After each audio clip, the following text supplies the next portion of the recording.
Variety ചായകൾ ഇഷ്ടപ്പെടുന്ന ഒരുപാട് പേരുണ്ട് അല്ലേ? അങ്ങനെയുള്ള ആരെങ്കിലും നിങ്ങളുടെ വീട്ടിലുണ്ടോ എന്നൊന്ന് കമൻറ്റ് ചെയ്യണേ.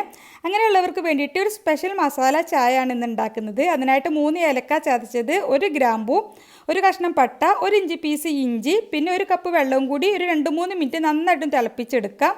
നന്നായിട്ട് തിളച്ചാൽ ഇതിലേക്ക് ഒരു 3 ടീസ്പൂൺ ചായപ്പൊടി ചേർത്തിട്ട് വീണ്ടും നന്നായിട്ടൊന്ന് തിളപ്പിക്കുക. ചായപ്പൊടി ചേർത്തിട്ട് നന്നായിട്ട് തിളച്ചാലാണ് ഇതിലേക്ക് പാല് ചേർക്കുന്നത്. 1 കപ്പ് പാലാണ് ചേർത്തിട്ടുള്ളത്. പാല് ചേർത്തിട്ട് ഒന്ന് തിളച്ച് തുടങ്ങിയാൽ ഇതിലേക്ക് മധുരത്തിനായിട്ടുള്ള പഞ്ചസാര ചേർത്ത് കൊടുക്കാം. ഞാനൊരു 4 ടീസ്പൂൺ ചേർത്തിട്ടുണ്ട്. എന്നിട്ട് നന്നായിട്ടൊന്ന് തിളപ്പിച്ചെടുക്കാം. നന്നായിട്ട് തിളച്ച് വന്നാൽ നമുക്കിത് ഫ്ലെയിം ഓഫ് ചെയ്തിട്ട് ഒന്ന് അരിച്ചെടുക്കാം.